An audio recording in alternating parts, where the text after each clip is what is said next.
Good night, everyone. Myself, Alvin Kailas, Maria Jose Passat, Crystal Passat, and Marcel Thomas agree that Guyana should officially recognize Guyanese Creole as a national language alongside English to preserve oral traditions. Mr. Speaker, honorable judges, and my colleagues across the floor, this is a saying in Guyana. So it go. Those three words carry more weight, more history, and more soul than any three words in the English dictionary. But let us ask ourselves, why is that the language we laugh in, the language we dream in, the language we use to comfort our children is the very same language we are told is broken? Today, the proposition moves the motion. Should Guyana officially recognize Guyanese Creole as a national language alongside English to preserve oral traditions? We are not just debating words, we are debating identity, we are debating dignity and belonging. For too long, our mother tongue has been treated like a stepchild, heard everywhere but respected nowhere. Today, we stand not just to acknowledge it, but to restore it, to protect it, and finally bring it home. Before we proceed, let us define our terms clearly and fairly. Our first term, official recognition. We are not just advocating for the removal of English. English will remain our formal and international language. What we propose is elevation, where Guyanese Creole is accepted and used in parliament, classrooms, public services, and national media. Our second term, national language, a language that reflects the identity, culture, and lived experience of a people, not just what is written in textbooks, but what is spoken in homes, spoken in streets, and in our communities. Third term, oral traditions. These include our proverbs, our folk tales, our songs, and storytelling practices passed down from generation to generation, not through books, but through our voice. Fourth term, the burden of proof. We will demonstrate that official recognition is necessary to preserve these traditions, empower our citizens, and strengthen national unity. Our first point is cultural preservation and identity.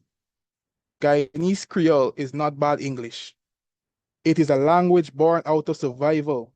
It carries within it the voices of enslaved Africans, indentured laborers, indigenous people, and European colonizers. It is a symbol of resilience. When we enforce an English-only mindset, we are not just promoting a language, we are erasing history. We are telling generations that their heritage is something to be corrected rather than celebrated. Consider our Anansi stories, or proverbs like monkey know which tree to climb, or every bush is a man. These expressions lose their rhythm, they lose their humor and wisdom when forced into standard English. The meaning will survive, but the spirit dies. By granting official recognition, we are not preserving words. We are preserving identity, preserving culture, and our legacy. We are ensuring that future generations inherit not just stories, but the authentic voice in which those stories are meant to be told. Mr. Speaker, our second point is linguistic justice and equality. Research shows that the majority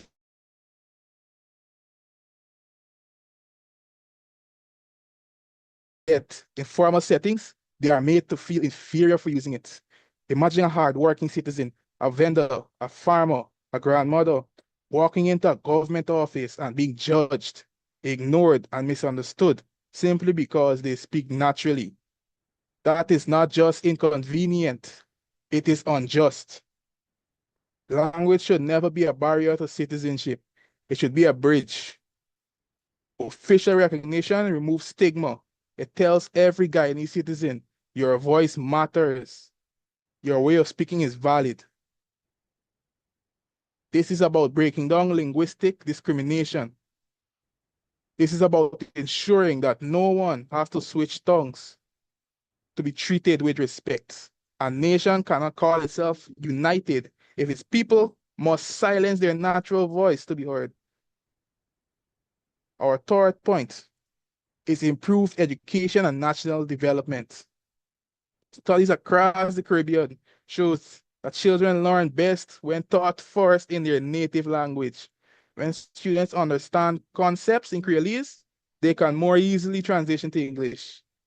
Right now, many students struggle, not because they lack intelligence, but because they are learning in a language that is not their first.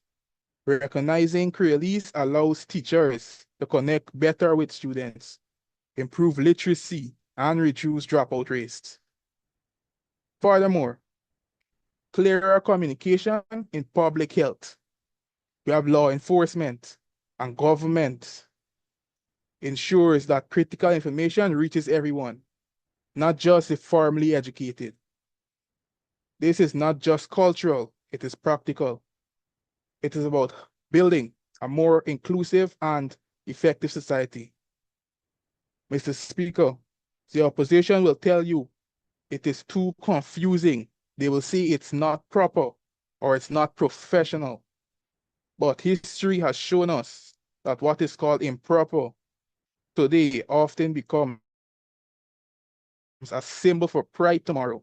They once dismissed our food, our music, and our culture. Today, we celebrate them as uniquely Guyanese. Now, it is time to do the same with our language. This motion is not about replacing English, it is about restoring balance.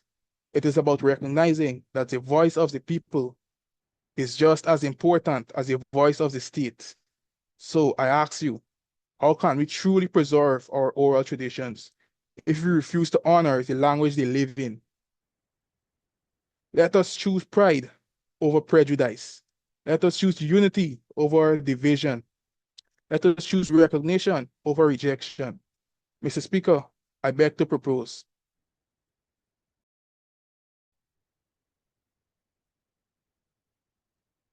Good day, Ms. Siodat, members of the proposition, and my fellow opposition. I stand here as the first opposition speaker, and let me be absolutely clear. This motion is not only unnecessary, it is misguided. The proposition wants you to believe that Guyanese Creole needs official recognition to survive. That is simply not true. Guyanese culture is not weak. Our traditions are not fragile, and our language does not need government validation to exist. For generations without any official status, our stories, our proverbs, our Nancy stories have survived and thrived. They are passed down naturally, effortlessly, and continuously. So when the proposition claims that recognition is needed to preserve oral traditions, they are not protecting culture, they are underestimating it. And honestly, if your entire case depends on fixing something that is not broken, then your case is already weak. Now let's deal with reality. Point 1. English already unites Guyana. Our country is already unified through the English language.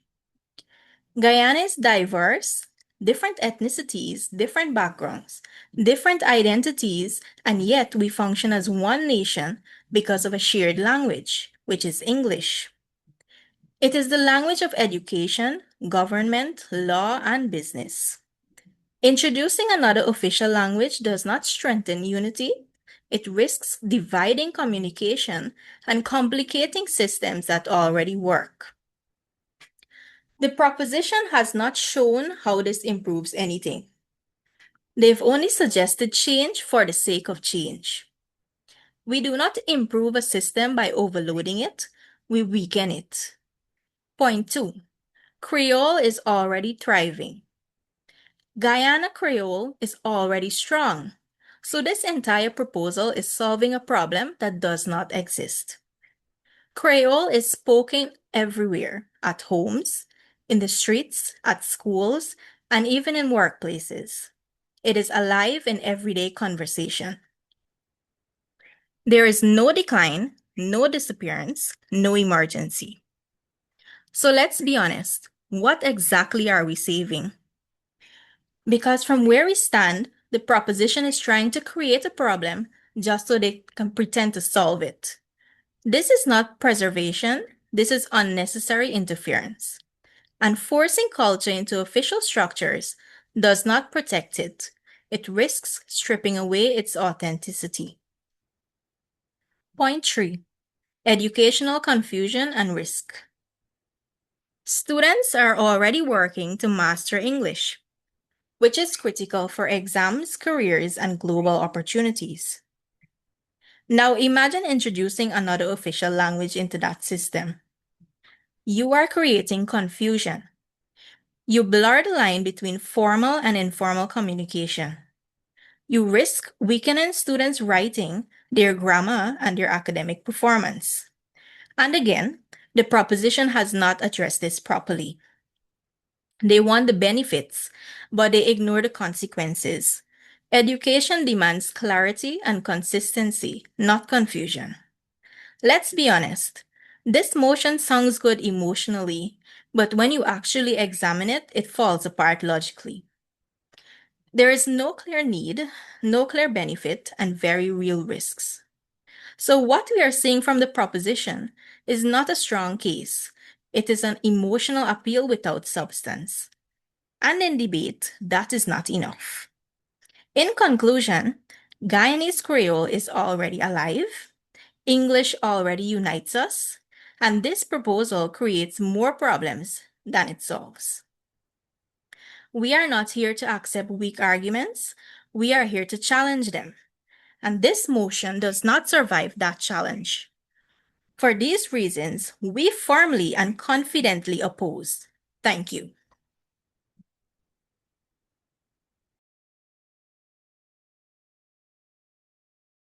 Mr. Speaker, the Prime Minister has laid the foundation of our identity.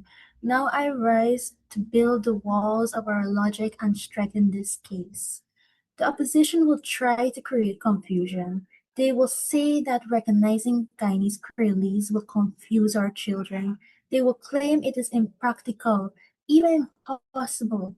But today I stand guided by the research of Devonish and Thompson to prove that the exact opposite is true. In fact, Mr. Speaker, it is not Creoles that is failing our education system. It is the rigged English-only approach that continues to leave many of our students behind. So let us move beyond confusion and into facts, the science of language. Mr. Speaker, let us confront the biggest misconception head on. The idea that Guyanese Creole is simply bad English. That is not only incorrect, it is false statement.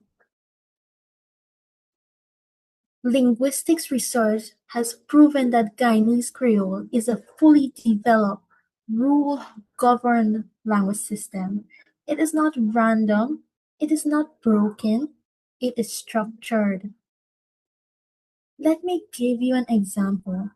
Creole has its own pronoun system. Words like awi means all of us and ayo meaning all of you are not mistakes. They are consistent grammatical forms. It also has clear tense markers. The word been indicates past action, while a signals ongoing action. This is not errors, they are patterns used consistently across speakers. Mrs. Speaker, that is what defines a language: rules, patterns, and consistency. So when we refuse to recognize Creoles, we are not protecting English, we are actively ignoring a legitimate linguistic system that already exists in our society. And here is the key points. You cannot standardize, teach, or improve something you refuse to acknowledge. Recognition allows us to develop official dictionaries, create standardized spelling systems, produce grammar guides. Isn't that exactly what a modern nation should be doing for its own language? The education bridge. Mrs. Speaker, let us step into the classroom. Picture a young child from the rural hinterland community. At home, they speak Creole naturally, confidently, and fluently. But on their first day of school, they are told directly or indirectly that the way they are speaking is wrong. That moment creates that that moment creates what psychologists call cognitive dissonance. Now let me shed some light on this. It is a mental conflict between what the child knows to be true and what they are being told. It will confuse the poor child. We do not want that. And what happens next? The child withdraws. They stop participating. They become afraid to speak, afraid to answer, and afraid to learn. This is not just theory, this is reality in many classrooms. But, Mrs. Speaker, there is a solution, and that solution is translanguaging. This approach allows teacher to use the child's first language, which is Creole, as a bridge to learning standard English. Instead of saying you are wrong, we say let us build from what you already know. Instead of creating shame, we create confidence. This is what we need, confidence. And research has shown that when a child's first language is respected, their literacy improves, their participation increases, their understanding deepens. This is what we need. So let me be clear. Recognizing Creole does not weaken English, it strengthens the pathway to mastering it. It turns a barrier into a bridge. Now let's look at the 2026 technological advance. Mr. Speaker, the opposition may now retreat to their final argument that this is all too expensive, too complicated, too unrealistic. But that argument belongs to the past, not 2026. We are living in the age of advanced technology, artificial intelligence, neutral machine translation, digital government systems. Today, a smartphone can translate an entire conversation in seconds. Languages far more complex and distant than are being processed instantly. So we are seriously going to stand here and claim that we cannot manage translation between English and our own natural tongue? We can create digital platforms where citizens switch between English and Creole instantly, educational apps that teach both languages side by side, government services that are accessible to all citizens regardless of linguistics background. The truth is simple. The logistics problem is not longer a real problem, it is an excuse. And Mr. Speaker, Guyana is a growing nation. If we can invest in infrastructures, oil, and digital development, surely we can invest in our own language and our own people. Mr. Speaker, we have the evidence, we have the science, we have the educational benefits, we have the technology. What are we truly lacking in this political will to act? This debate is not just about language, it is about identity, dignity, and opportunity. It is about telling every Guyanese citizen, especially young people, the way you speak matters, your voice matters, you matters. So today, let us stop treating Creole as something to hide and start recognizing it as something to build upon. Mr. Speaker, I proudly beg to propose. Good day, Ms. Ciodat, members of the proposition, and my fellow opposition. I stand here as a second opposition speaker, and let me be very clear from the beginning. The proposition has failed to justify why this motion is necessary, practical, or beneficial for Guyana. I will prove this by extending our case and exposing the flaws in theirs. Point 1. Honorable members, I begin with national unity and administrative clarity. Guyana is a diverse nation, and English currently serves as a neutral and unifying official language that allows all citizens to function equally in formal spaces such as education, law, and government. Now, the proposition wants to introduce Guyanese creole as an official language, but let us examine what that means in practice. We immediately face serious administrative complications. Regional variation in how Creole is spoken, no fixed or universally accepted grammar system, confusion in interpretation across official institutions. Honorable members, governance depends on clarity, law depends on precision, administration depends on consistency. If official documents, policies, or communications are interpreted differently depending on region or usage, then we are no longer building unity. We are creating inconsistency inside the state itself. A national language must simplify governance, not introduce multiple versions of meaning within the same country. And the proposition has completely failed to address how they would solve this. Point 2. I now move to education issues. Honorable members, education is one of the most sensitive systems in any country because it depends entirely on clarity, structure, and consistency. Students in Guyana are already required to master English for examinations, academic writing, and future opportunities, both regionally and internationally. Now, the proposition wants to introduce Guyanese Creole as an official language, but let us be clear about what that creates in practice. It introduces confusion in classrooms about when Creole is acceptable and when formal English is required. It risks students mixing informal speech with formal academic writing, which directly affects grammar, structure, and exam performance. Honorable members, education systems do not function on flexibility, they function on standards. If students are unclear about linguistics expectations, their academic performance suffers. And this is not theoretical. We already see how code switching between informal and formal language can impact written accuracy when not properly controlled. The proposition has not explained how teachers will manage two official language systems, how exams will remain standardized, or how academic consistency will preserve. They have simply assumed that adding another official language will not disrupt education, but assumption is not a policy.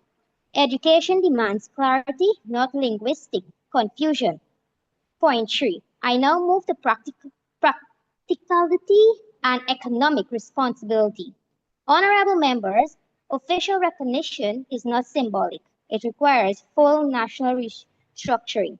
This means the government would be forced to translate all legislation and constitutional documents, rewrite school curricula and textbooks, restrain teachers, civil servants, and legal professionals, develop and enforce a standardized grammar system for Creole. This is not a small policy change. This is a massive institutional and financial burden. And for what clear benefit? Guyana is a developing country with urgent national priorities such as healthcare, education, infrastructure, housing, and economic development. So this motion asks us to divert national resources away from real, pressing issues to restructure a language that is already widely spoken and functioning naturally in everyday life. Honorable members, that is not necessity, that is misallocation of national priorities. Point 4. It could create division. Instead of strengthening unity, This motion risks creating a divide between formal English usage and informal Creole usage in schools institutions. And let us be very clear. This is not theoretical, this is practical impact. Students may become confused about which language is acceptable in academic writing. Workers may face inconsistency in professional environments. Citizens may be treated differently based on language fluency in formal settings. Honorable members, language in official spaces is not just communication, it is access. So, if we introduce two official systems without structure, we risk creating inequality and confusion in the very systems meant to serve everyone equally. That is not inclusion, that is division disguised as cultural progress. In conclusion, what the proposition has failed to prove, they have not shown that national unity is improved, they have not proven that national identity is strengthened, they have not justified the economic burden, and they have not resolved the risk of division. What they have given us is assumption, emotion, and policy without structure. But this house does not reward emotion, it rewards logic under pressure. And under pressure, this motion does not stand. For these reasons, we remain firmly, confidently, and aggressively opposed.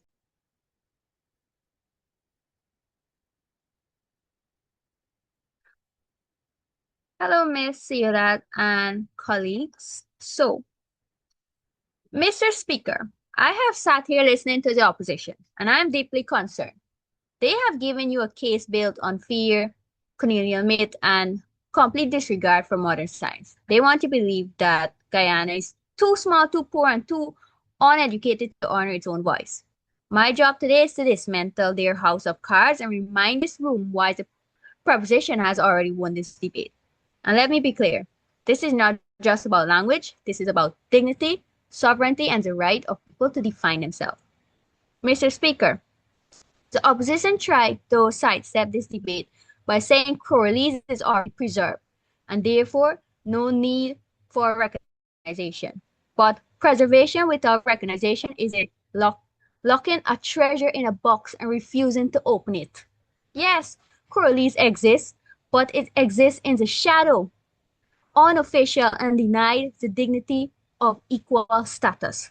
To say we don't need recognition is to say we are content with invisibility. They also claim that this is not worth fighting. Mr. Speaker, what could be more worth fighting than the voice of a nation? Recognition is about saving Coralese from extinction. It is about saving Guyanese people from shame. It is about ensuring that when a child speaks in their mother tongue, they're not told to be quiet, but told to be proud. And let us be clear. Culture is not preserved by accident. It is preserved by deliberate action, by policy, by recognition. Without recognition, Coralese remain vulnerable to ensure in school, in court, in workplace. The opposition want us to believe that silence equals safety. We say silence equals surrender. Recognition is not optional, it is essential.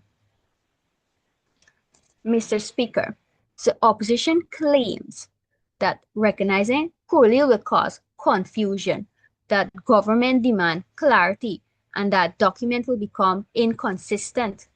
But let us ask, is Guyana clearer today?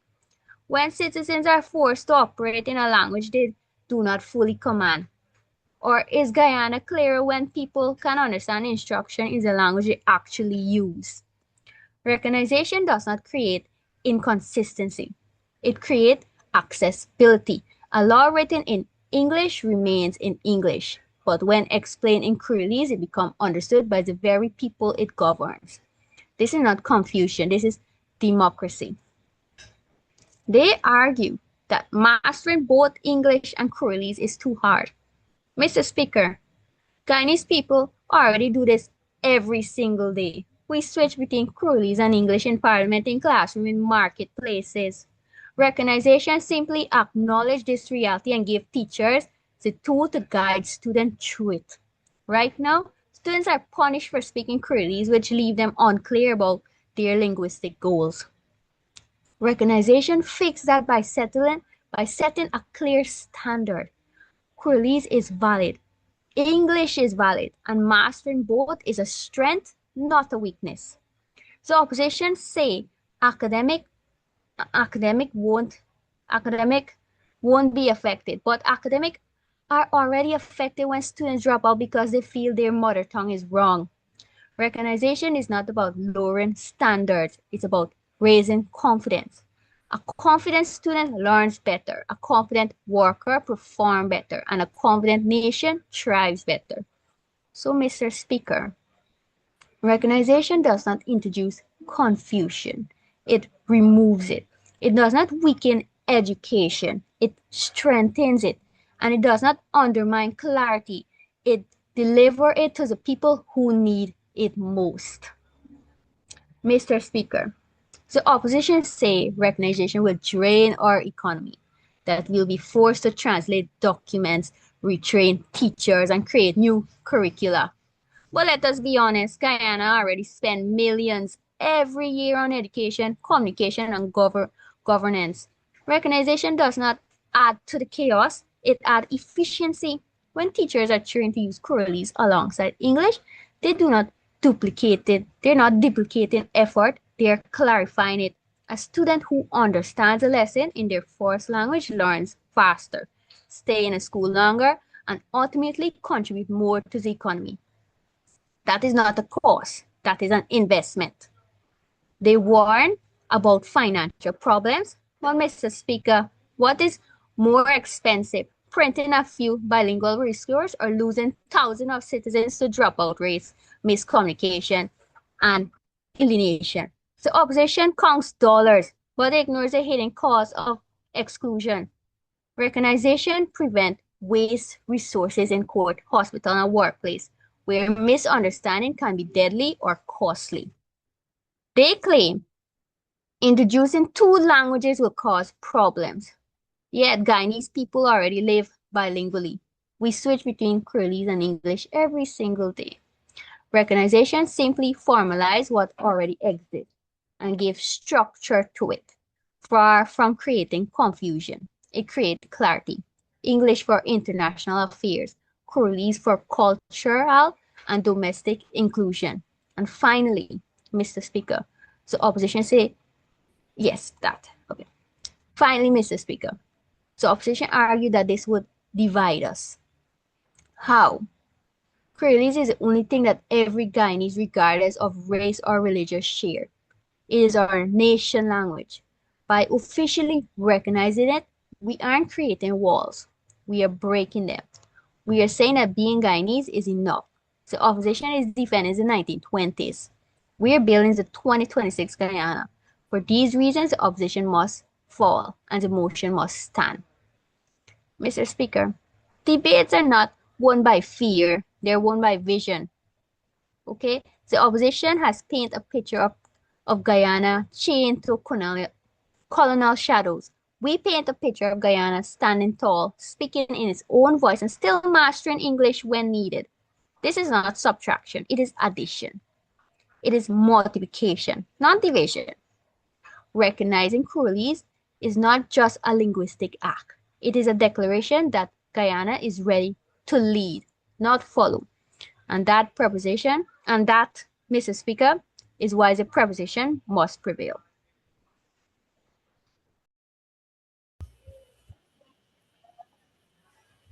Good day, Ms. Sirdat, members of the proposition, and my fellow opposing members. Today, as the third opposition speaker to continue opposing the motion, should Guyana officially recognize Guyanese Creole as a national language alongside English to preserve oral traditions? My role in this debate is to clearly address the main issue, responding to the key arguments from the proposition and show why the opposition side has provided the stronger, more logical, and more practical case. Preservation does not require recognition. First, the proposition has strongly argued that official recognition, Guyanese Creole, will preserve cultural, strengthen national identity. However, as clearly established by my teammates, this argument is fundamentally flawed. because it is based on a problem that does not exist. Guyanese Creole is already alive, already strong, and already widely used across the country. It exists in our homes, our countries, our community, our storytelling, our music, and our everyday conversations. For generations, our oral transitions and traditions, such as Anansi stories, sayings, and traditional expressions, have survived and thrived without an official recognition. Therefore, the idea that government validation is required for preservation is not only untrue, but is also underestimating the strength of our culture. Making something official does not make it stronger, it simply places it into a formal system that is not functioning or meant to function properly. For my first argument, emotional appeal versus practical reality. Another major issue in this debate is the clear difference between emotional appeal and practical reality. The proposition has relied heavily on emotional arguments about identity and cultural pride. While we respect and value our culture, national decisions must be based on logic, structure, and long term impact, not just emotions. The opposition has shown that this motion creates real risk, especially in education and communication. Students are already working to master standard English, which is necessary for exams, higher education, and global opportunities. If Guyanese Creole becomes an official language, it introduces confusion between formal and informal communication. Students may begin to mix Creole with standard English, leading to weaker grammar, poor writing skills, and reduced academic performance. Education requires clarity and consistency, and this motion directly threatens both. For my second argument, lack of standardization and administrative challenges. In addition, the proposition has failed to address the serious administrative and structural challenges involved in the motion. As explained by the second speaker, Guyanese Creole has no standardized form. It varies across regions, communities, and even individuals. This creates major problems for official use. We must ask critical questions such as which version of Creole will be made official? How will it be standardized for schools and government use? How will laws and official documents be written and interpreted consistently? Without clear answers, this policy becomes impractical and unworkable. A national language must provide precision, clarity, and consistency in law, governance, and education. Guyanese Creole, in its current form, does not meet these requirements. For my third argument, economic burden and misplaced priorities. Furthermore, the opposition clearly demonstrates the economic burden and misplaced priorities of this motion. Making Creole an official language is not a simple or symbolic change, it requires full national restructuring. This includes translating laws and government documents, rewriting school curriculum and textbooks, training teachers, civil servants, and legal professionals, developing and enforcing a standardized system. This would require significant time, funding, and natural resources. At this stage, Guyana has far more urgent priorities, including improving healthcare, strengthening education systems, developing infrastructure, and creating job opportunities. Spending resources on restructuring a language that is already functioning naturally is not practical, it is unnecessary. When we examine this debate as a whole, the difference between both sides become very clear. The proposition has built their case on assumption, emotional appeal, and symbolic ideas. The opposition, however, has forced on logic, practicality, and real world consequences. We have proven that Guyanese Creole is already thriving without official recognition. English already unites the country and supports national systems. This motion introduces confusion in education and communication. Implementations would be costly, complex, and unnecessary. cultural preservation can be achieved without formalization. In weighing this debate, we must ask one simple question. Which side provides solutions that are realistic, beneficial, and sustainable for Guyana? The answer is clear. The opposition is correct. In conclusion, while we respect and celebrate Guyanese Creole as an important part of our cultural identity, officially recognizing it as a national language is unnecessary and creates more problems than it solves. It does not guarantee cultural preservation, but it does introduce risks to education, governance, and national development. Therefore, we firmly and confidently maintain our position in opposing this motion. Thank you.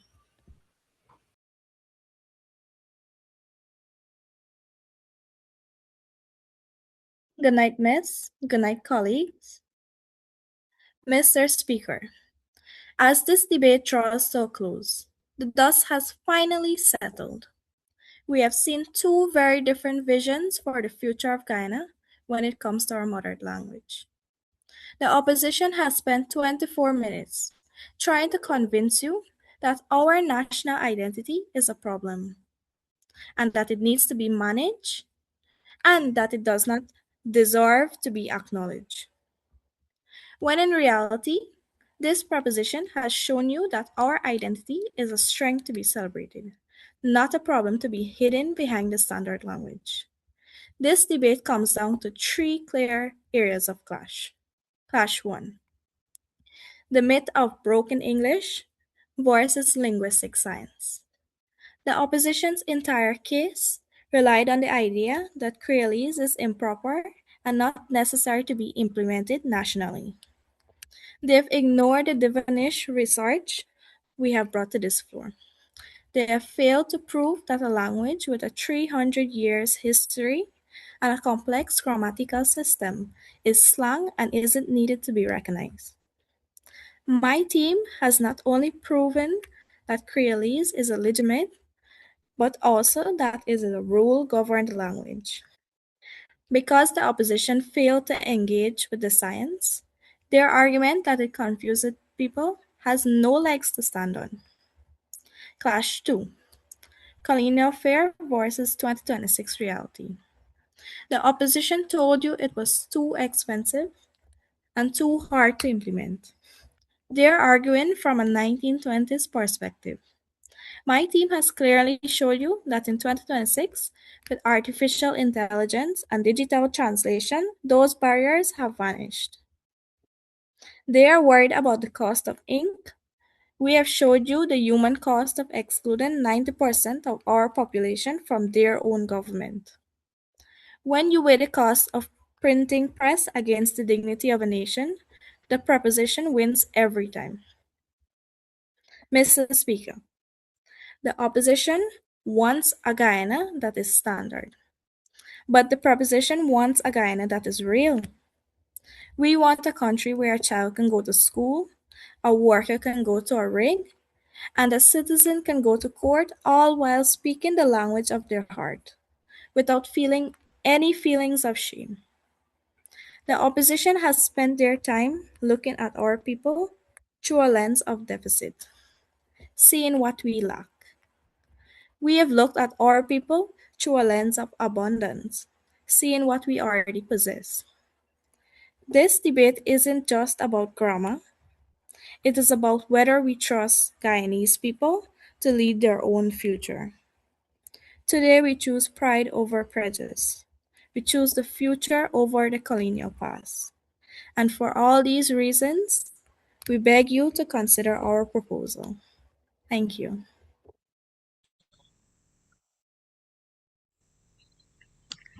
Good day, Ms. Sirat, members of the House. By this point in the debate, the issue is no longer what sounds good. It is actually what makes sense. And the truth is simple. The proposition case does not stand up to pressure. It sounds emotional. It sounds patriotic. But when you test it logically, it collapses. Let me show you why. First, the claim that the Guyanese Creole needs official recognition to survive. That is completely false. Creole is not disappearing, it is not endangered, it is not under threat. It is spoken every single day in homes, communities everywhere across Guyana. So what exactly are they saving? Honorable members, you do not pass national policy to fix something that is already working perfectly. That is not protection, that is unnecessary interference. Second, they argue that this will strengthen national identity, but identity does not come from government labels. Our identity already exists through our culture, our history, our people. And mostly important, we are already unified by English in formal spaces. The proposition has not shown how adding another official language improves unity, because it doesn't. It complicates it. Third, they say it promotes inclusion. But inclusion without structure leads to confusion. There is no standardized grammar for Creole. There are regional variations. There is no clear system for formal use. So what happens when laws, exams, or policies are interpreted differently? This is not inclusion. This is inconsistency. And inconsistency in a country's official systems is dangerous. And finally, they have ignored the biggest issue, particularly honorable members. This is not symbolic. This means rewriting laws, retraining teachers, restructuring education, translating national documents, and building an entirely new system. That costs time, that costs money, that costs national focus. And for what? A language that is already alive and functioning without any of this? That is not progress. That is misallocation.